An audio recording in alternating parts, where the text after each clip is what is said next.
Thank you. You may be seated.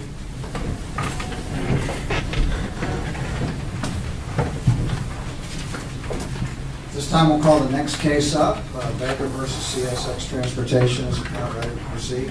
Yes, Your Honor. Good morning, Your Honor. May it please the court. Jesse Harold with the law firm of Gowdy, here on behalf of the appellant, Joseph Baker. Before I begin, I'd like to reserve 5 minutes for rebuttal. This case asks whether Mr. Baker is entitled to a new trial, either in its entirety or just for damages, where a jury failed to award him any wage losses, despite evidence that, and uncontradicted evidence that he missed at least some amount of time from work. Now, there's a whole range of wages that the jury could have awarded to Mr. Baker, and that's really for the jury to determine, but it could not have been zero. And so I think the issue, that's a very compelling argument. So the issue is, was there a sufficient factual basis provided to the jury so that the jury could indeed calculate how many days of work he missed, and how much loss, and more importantly, how much lost wages he incurred as a result of those absences? There was, Your Honor. For the initial injury, the jury was told that he was injured on December 26th, and we know that he was kept out of work until January 7th. The defense has raised the point that he called on January 4th and said, "I don't want to do my MRA." That would be a question for the jury to decide whether he could have gone back to work on January 4th or January 7th. But there's still that amount of time that was presented to the jury that they could have made that decision. But from that, how does the jury know, based on his variable schedule, how many days he in fact missed? What the jury would have to do is take the wages that he made, and that was all in evidence. We had the testimony that annualized out in 2010, he made roughly $51,000, but even if you did not annualize that, in the 3 years leading up to the accident, he made between $37,000 and $39,000. So the jury had that information. It was within their province to say, you know, he never made more than $39,000 a year. Let's take that and let's figure out, based on how many days he missed, what that wage would come out to. And in FELA cases, you can't do that with certainty because of the variable hours. And in fact, the case of Werber versus Chicago Northwest Transportation says that in a FELA case, valuing lost wages and earning capacity is an uncertain endeavor, but the losses may be recovered despite the fact that the jury has to do a little bit of speculation as to make that calculation. What the plaintiff has to do is put enough evidence in the record to allow the jury to do that calculation. And the jury could have disagreed with the annualized amount, but the tax returns were in evidence, and it was in evidence how much he made when you didn't annualize his income. There was also undisputed testimony that Mr. Baker had surgery on April 5th, and that when the first time his wound was checked, it was infected. He had subsequent surgeries, the insertion of a PICC line, and the PICC line wasn't removed until April 27th. And then we also know that he had manipulation surgeries on July 19th and September 16th. So even if you took the very narrow window of April 5th through the removal of his PICC line on the 27th and only gave him 1 day for each of those manipulation surgeries, you still have another 24 days that no one disputed that he couldn't work. And so while the jury could have said, you know, I think he needed to go back to work the next day, he did mitigate his damages, they can't punish him for his failure to mitigate by withholding wages that he rightfully could not have earned, and no one disputed that he could not have earned. And that is why the verdict is both inconsistent and insufficient and contrary to the manifest way to the evidence. Now, I believe that the defendant's position is that it's an either-or proposition, but it's really not. And if you look at the case law from this court in jurisprudence, you have both Scott versus Sims and Worley versus Kirkland, which goes back to 1978, both cases from this court, that talk about how an award can be both inconsistent and insufficient. But would you agree that, as a technical matter, an award that on its face fails to provide economic damages doesn't necessarily mean it's inconsistent if it awards non-economic damages. So someone can get hurt, have pain and suffering, but actually be able to go back to work. That is correct, Your Honor, and that's why you have to look at the factual findings that the jury necessarily made in order to determine whether its damages awards were inconsistent. And so we saw that in the case of Crockett versus Long Island Railroad, where the jury awarded the plaintiff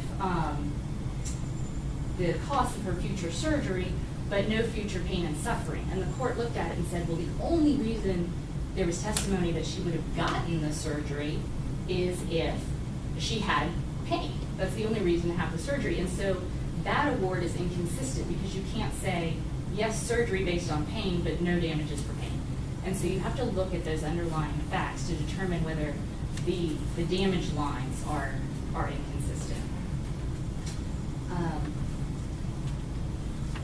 As we pointed out in our brief, the reasons that the trial court gave for finding that the verdict was inconsistent are not supported by this record. The trial court said that the jury could have found a conflict between the economist, Dr. Johnson, and Dr. Murphy, who was the first physician that Mr. Baker saw.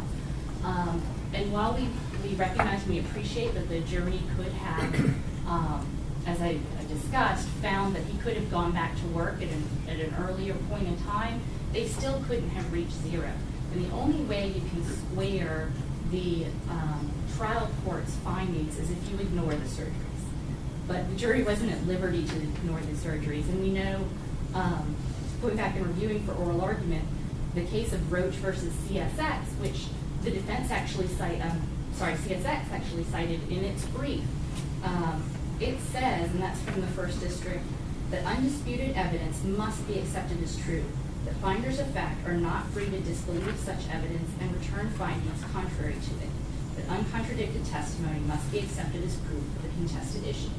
And so there was some dispute as to mitigation, there was dispute as to how soon he could have gone back to work, but there's no dispute that it couldn't have been zero.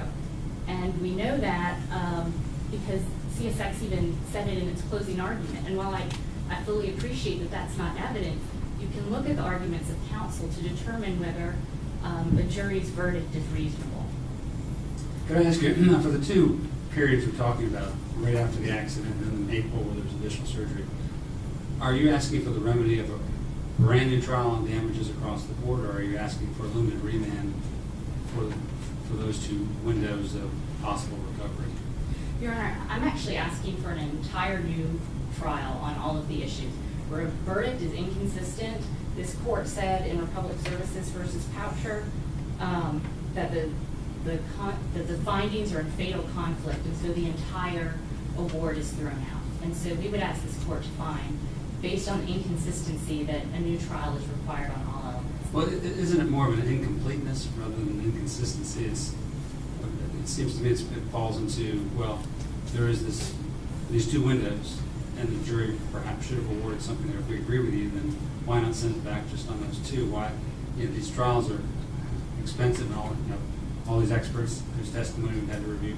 Yeah, why not just look at those two and if you find that the award is only insufficient as opposed to inconsistent, then it is possible to remand for the limited purpose of seeking damage, determining the proper amount of damages.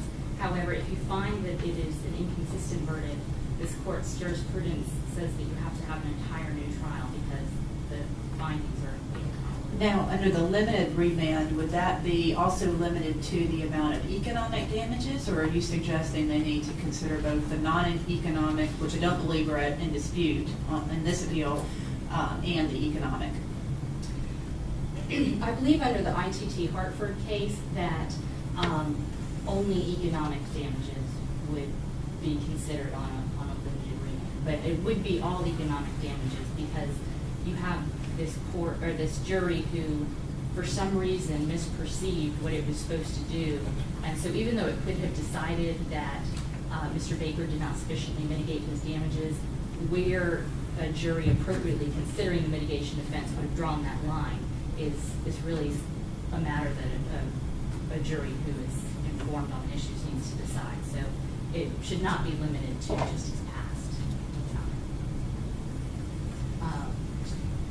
And for all the same reasons that this verdict, excuse me, is inconsistent, it's also contrary to the manifest weight of the evidence. And I'd like to point out that the mention, just briefly before getting my rebuttal time, but the mention of the, well, it wasn't even mentioned, but the projection of the railroad retirement benefits, that's another reason that this jury might have gotten off track. There was, as you know, it was projected, and it was not ever mentioned, but it appears that in the answer brief, CSX is taking the position that it was an inadvertent projection of the short-term disability. And if you go back and you look at the record, CSX has never contended that this was inadvertent.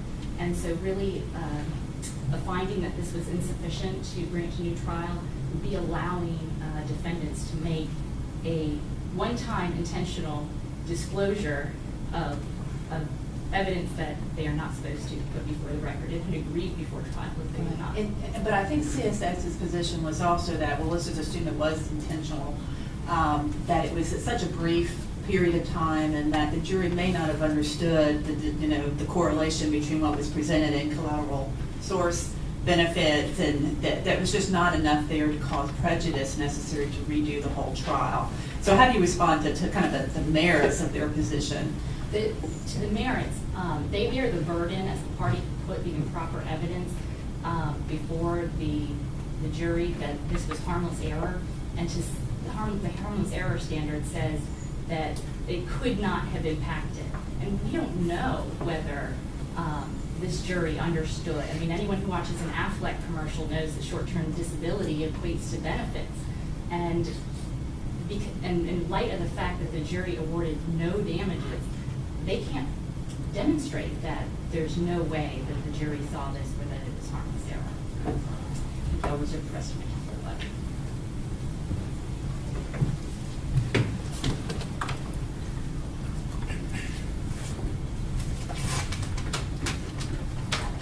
Good morning. I'm Jim D'Andrea here on behalf of CSX Transportation, the appellate. There were numerous permissible ways for this jury to conclude that Joseph Baker was not entitled to wage loss. But the appeal of the trial court's ruling upholding that verdict should be denied for two fundamental reasons. The verdict is not factually inconsistent on its face, finding that Baker did sustain a painful injury is neither in fatal conflict nor mutually exclusive of a finding that he did not sustain compensable economic loss. Both can be true. And two, there's conflicting evidence in the record, much of it, to allow reasonable people to differ as to whether Baker actually suffered compensable economic loss. Well, that first window, didn't he couldn't go back to work, could he? As I understood, he had the injury, it was fairly serious. Wasn't there a window of about a week or two the counsel was referring us to? Judge Baker, here's what the jury heard.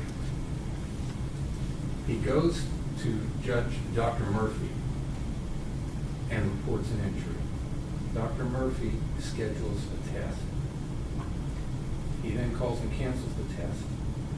He then tells Dr. Murphy he wants to go back to work. Dr. Murphy returns him to work without restriction as soon as he tells him that. He later reports to the jury that he had 100% motion in his shoulder. Then he went to Dr. Lancaster. Dr. Lancaster's testimony was that he was planning to return Mr. Baker to work the entire time he was treating him.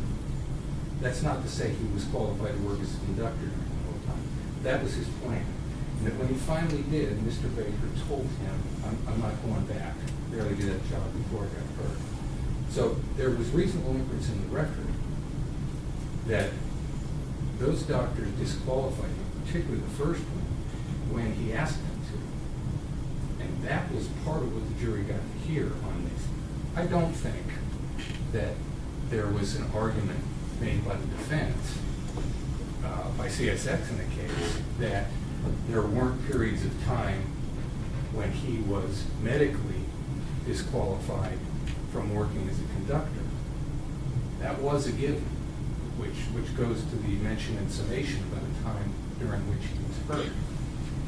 But there was overwhelming evidence, inflammatory evidence, this jury had across a number of witnesses that his ability to earn money during that time superseded any compensable loss that he might have incurred. But what evidence is in the record that suggests light-duty work was available to him in the weeks immediately following the injury? Well, the evidence in the record, Judge Ray, is that CSX, as soon as he contacted them, they actually contacted him first, but the testimony of Fred Crane is probably central to that. He immediately started asking him if what he wanted to do. He wanted to train, to seek other employment within his medical restrictions, or to work at going back to his original job. You may recall that Mr. Baker's initial inclination was not to work light duty. Well, I'm to go to sorry. college. Clarify for me, I apologize. When was this contact made from CSX made The originally testimony about is, providing alternative work? Shortly after he reported an injury, he's contacted by a nurse consultant, I think his testimony is, and then he starts a communication with the CSX vocational rehabilitation counselor, Fred Crane. The discussions right from the outset are about, do you want us to retrain you for work? Do you want to try to go back to your old job? Do you want to consider education? So I don't know that there's affirmative evidence that they offered him a light duty job to begin with. I don't think it was. But I do think there was plenty of evidence and plenty of basis for interest from the jury that he decided immediately to start educating himself. So that's pretty much what I have to say on inconsistency. But you said he didn't have any pain or any work or mobility issues right after the accident. That's what I heard you say. But that's not what happened, is it? I mean, I thought he had this injury. He went to the emergency room, got pain medications, arm in a sling. It goes on. I mean, it wasn't. You admit there's a serious injury here, but I'm struggling with why you're saying in that first window everything was hunky-dory. Because Judge Maycar, what Dr. Murphy, the first orthopedic surgeon he saw out from the emergency room, told the jury is he examined him, said, I'll order a test. Mr. Baker canceled that test and then told him he was just sore. He wanted to go back to work full duty. Well, unfortunately, you got an employee who's really dedicated to the company, wants to get back to work, or doesn't want to lose his job. And why is that a bad thing? It wasn't a bad thing. But it's been used against him. No, it wasn't a bad thing, and it's not being used against him. Dr. Murphy told the jury that when he asked to return to work and he examined him, he found 100% range of motion in his shoulder. But that was on January 7th or thereabouts, right? That's not the period initially when the injury occurred in the weeks leading up to the second follow-up appointment that was scheduled. So, again, the appellant contends that he missed some work during that two-week period for which the jury was required to compensate him. CSX disagrees. I don't disagree with the way you characterized that. There were several days between the time he was returned to work by Dr. Murphy and his incident. But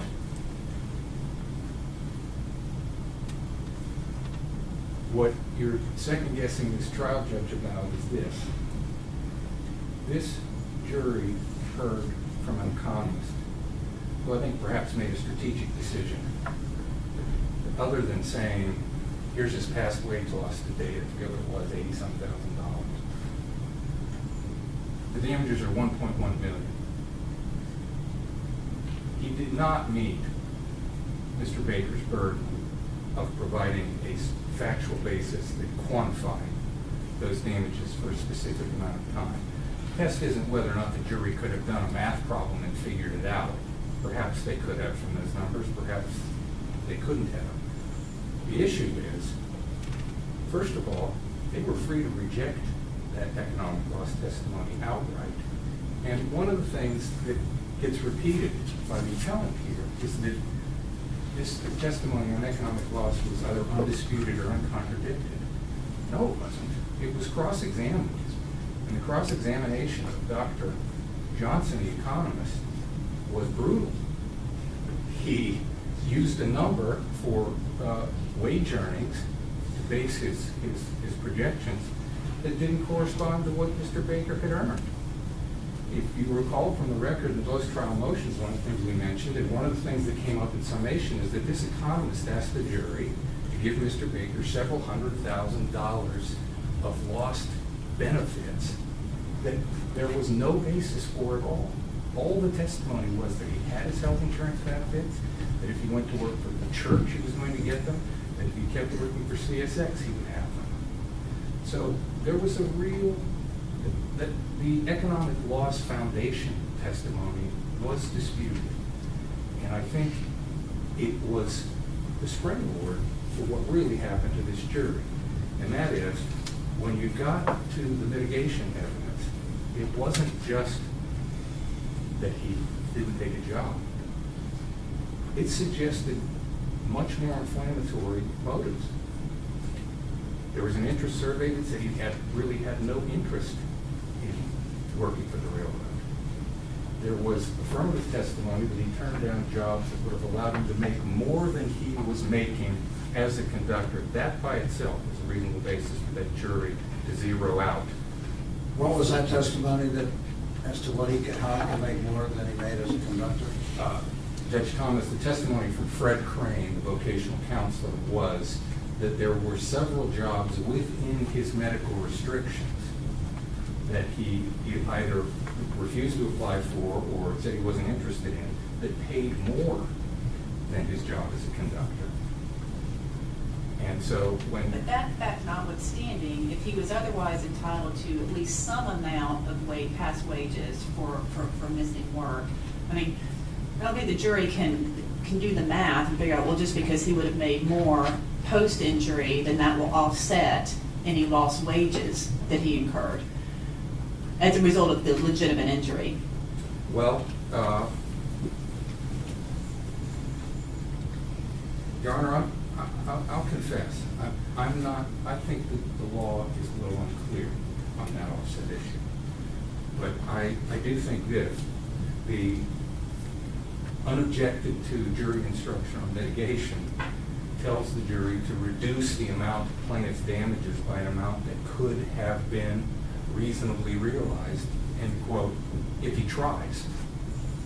And in light of the evidence about what his motives were, remember, he told the jury, I want to work for this church.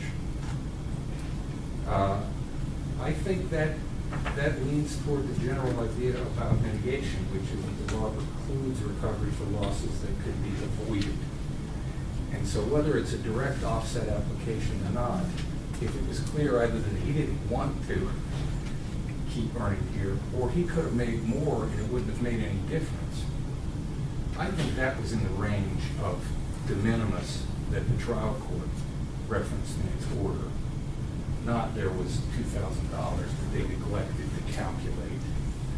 I think all that presumes that they accepted this economic loss testimony, and they're free to weigh it and reject it. Well, let me cut to the chase on this from my perspective. It looks to me like there's maybe 5 weeks of employment that was lost for which they're seeking compensation. He's made between 40 and 55 if he annualized. Let's say somewhere in the range. We're talking $4,000 or $5,000 here. Is that right? That's why we're here today. Is over $4,000 or $5,000. Well, with respect to that limited remand issue that the court referenced with counsel for the appellant, yes. Don't hold me to the exact math, but it's a low number. Well, they can tell some reply, but that's how my simplistic calculation here. I wouldn't quibble with that.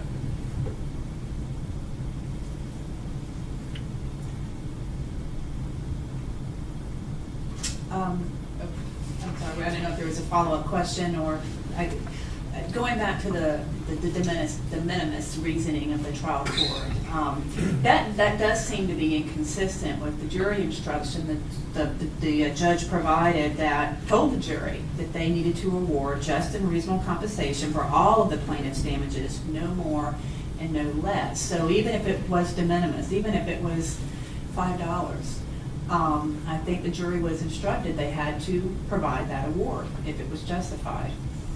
Judge Ray, I agree with that only if the jury concluded that what happened with Dr. Murphy was meaningless. And because they heard evidence that suggested to them, wait a minute, this guy has 100% range of motion, he cancels the test, he tells them he wants to go back to work, full duty. Right, and I can't contest that post-January 7th, but what about post-injury leading up to January 7th? Well, but that's when this happened. That's when this took place with this interaction with Dr. Murphy.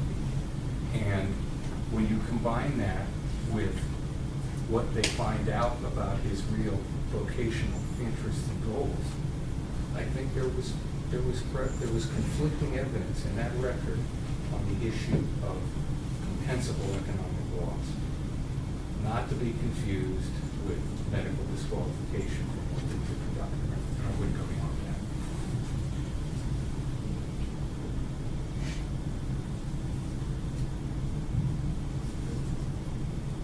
If you have further questions about any other issue, I'll address them. Otherwise, I'll be happy to sit down. Thank you. Thank you. Your Honor.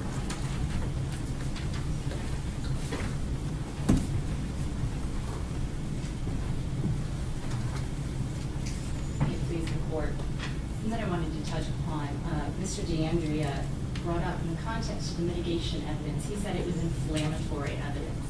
And I think that's important because the jury, even if this was inflammatory evidence about his desire not to go back to work at the railroad, the jury was not free to punish him for his desire to change his occupation.